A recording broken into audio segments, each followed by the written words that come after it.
A 58-year-old retired Army warrant officer was half asleep in seat 24C, his calloused hands folded over a faded Atlanta Braves cap, when the Boeing 757 began a slow, sickening roll to the left at 31,000 feet above the Smoky Mountains. The captain's voice had just crackled over the speakers, promising smooth air ahead. 30 seconds later, both pilots were fighting for control, and the only person on that plane who truly understood what was dying in the left engine was a man most passengers would have walked past without noticing. Before we go any further, drop a comment below. What state are you watching from? I read every single one, and if this is the kind of story you came here for, subscribe. There are more coming. Tom Riley had spent the first 2 hours of Flight 417 from Atlanta to Chicago trying to disappear into his seat. He wore a plain navy windbreaker over a gray polo, the kind of clothes that made him look like every other tired dad heading home. The flight attendant had smiled at him the same polite way she smiled at everyone, offering pretzels and a soda. When the college kid next to him asked what he did for work, Tom just said, "Retired. Used to fix things." The kid nodded and went back to his phone. In his lap rested the anchoring object he never flew without, an old Army dog tag chain wrapped around a small metal compass his daughter Sarah had given him the day he left Fort Rucker for the last time. The compass was dented, the glass scratched from years in desert sand and mountain dust. Sarah was 29 now, living in Chicago with her own little girl. Tom was flying up to meet his granddaughter for the first time since the divorce. He kept touching the compass, thinking about the way his hands used to steady a Blackhawk's controls when the world below was on fire. Inside his head, the voice that never quite retired whispered the same thing it always did on airplanes. "You're not in the cockpit anymore, old man. Just get there in one piece." What almost no one knew about Tom Riley was that for 17 years he had been the man other pilots trusted when the manuals stopped being enough. In the Army, he wasn't just a mechanic. He was the warrant officer they called when a helicopter came back with bullet holes through the tail rotor and the pilot was bleeding out in the back. He had learned engine signatures by feel, by sound, by the way the airframe talked when something inside it was dying.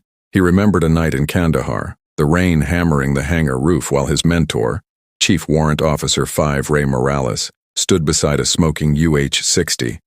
Ray had lost his own son in a training accident 2 years earlier. That night he made Tom run the same emergency restart procedure 23 times until the motions lived in his bones.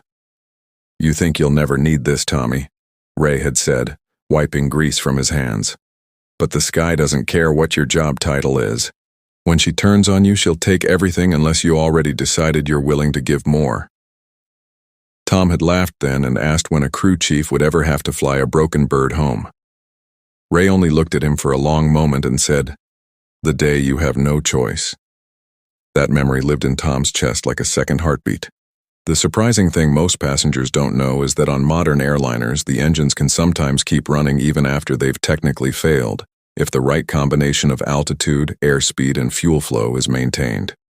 It's called a windmill restart window, and it closes fast when you're over mountains at night. Tom was thinking about Sarah's daughter when the first vibration reached his feet through the floor.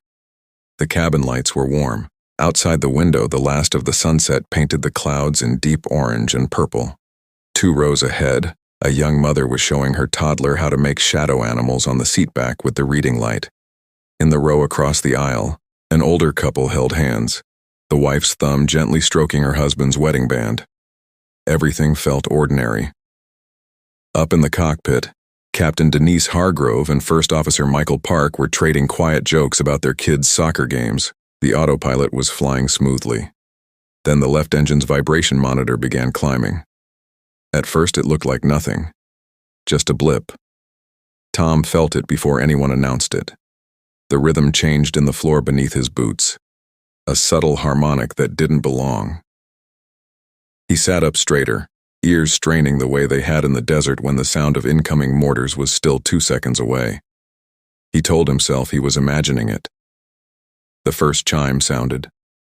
Then the second. The seatbelt sign blinked on.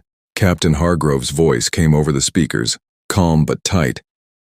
"Folks, we're experiencing a minor vibration in the left engine. We're going to run some checklists and ask you to remain seated."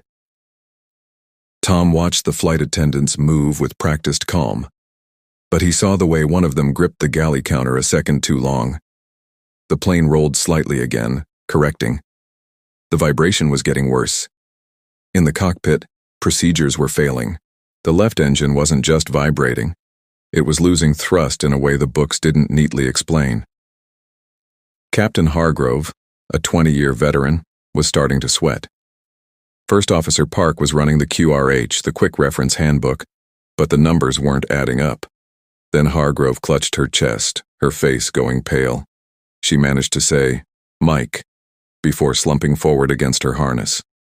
The aircraft began its slow, terrible roll. Tom Riley stood up. The college kid next to him looked startled. "Sir, the seatbelt sign." But Tom was already moving forward, the compass chain still wrapped around his fingers.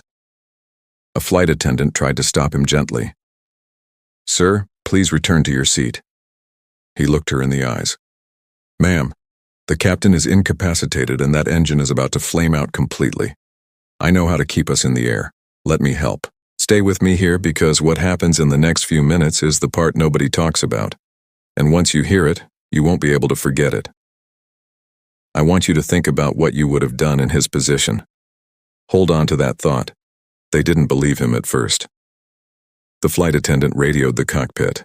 First Officer Park, now alone and breathing hard, snapped back that passengers weren't allowed in the cockpit.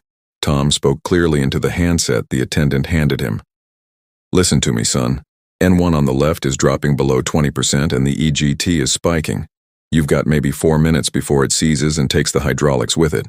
I flew crew chief on Blackhawks for 17 years. I can talk you through an assisted restart and manual trim while you handle the radios." Park hesitated. Then the plane shuddered hard. A passenger screamed. Park finally said, voice cracking, "Get up here." When Tom stepped into the cockpit, the smell hit him first. Recycled air, fear sweat, and hot electronics. Captain Hargrove was conscious but weak, oxygen mask on. Park looked like a man watching his future die. Tom didn't waste time. He took the jump seat, eyes scanning the panels like old friends. He touched the compass in his pocket once. The next 23 minutes were the longest of Tom Riley's life. He talked First Officer Park through a controlled descent while monitoring the failing engine. "Keep your airspeed above 240 knots. Don't chase the altitude. We're trading height for time."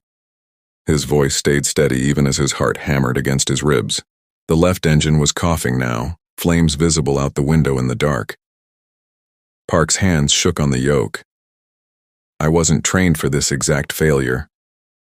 "Nobody is," Tom said quietly. "That's why you train for everything else." They lost the left engine completely at 19,000 feet. The plane yawed hard, awed.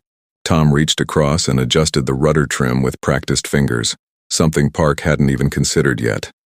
The aircraft steadied. A moment of unexpected tenderness came when Captain Hargrove, fighting pain, reached over and squeezed Tom's forearm. No words, just the grip of one professional acknowledging another. Tom nodded once, eyes stinging. Then the real crisis hit. The right engine began ingesting debris from the failing left. Warning lights flooded the panel. Park froze for 2 full seconds. Tom's mind flashed to Ray Morales in that rainy hangar. The sky doesn't care what your job title is. He made the call. "We're going to shut down the left completely and run the right at reduced thrust. Declare emergency. Tell Atlanta Center we're diverting to Knoxville." They broke through the clouds at 4,200 feet. The runway lights of McGee Tyson Airport appeared like a promise. Tom's shirt was soaked through. His hands, steady until now, began trembling as the ground rushed up. "Flaps 30, he said. "Gear down." The landing was hard. The left main gear touched first, the plane slewing slightly before Park corrected. They stopped with 1,800 feet of runway left. Fire trucks were already rolling. For 10 full seconds after the engines spooled down, no one spoke. Just the sound of breathing and the distant wail of sirens. In the aftermath, Tom sat on the edge of an ambulance ramp, legs weak, an untouched bottle of water in his hands. Captain Hargrove, now stable after medical treatment, walked over slowly and sat beside him. She didn't offer thanks in a big speech. She just said, "You saved my passengers. You saved my crew." First Officer Park stood a few feet away, staring at the plane. When their eyes met, he gave Tom a small, grateful nod. No words needed. Tom looked down at the compass in his open palm. The needle still pointed north, steady as it had been through deserts, and now through this. Sarah called him an hour later, crying. He told her he was okay, that he was coming to meet his granddaughter tomorrow like planned. 3 months later, Tom sat on a bench outside the small airport near his home in Georgia. Ray Morales, now 71 and using a cane, sat beside him. The same hangar smell lingered in the air from a nearby maintenance bay. Ray looked at his old student for a long time. "You ever think about that night I made you run the procedure 23 times? Tom smiled faintly. "Every damn day since." Ray nodded. "The sky doesn't make heroes, Tommy. It just finds out who already decided to show up." I want you to sit with this. Was Tom Riley ready for that moment because of everything he'd already survived? Or did the moment itself reach into him and pull out something he didn't know was still there? If this story moved you, I have more where this came from. Subscribe so you don't miss what's next, and leave a comment below telling me which moment in this story stayed with you. I genuinely want to know. He put the compass back in his pocket, stood up, and walked toward the fence where the evening sky was turning that same impossible orange. The kind of sky that asks everything of a person and sometimes, just sometimes, finds them worthy of answering.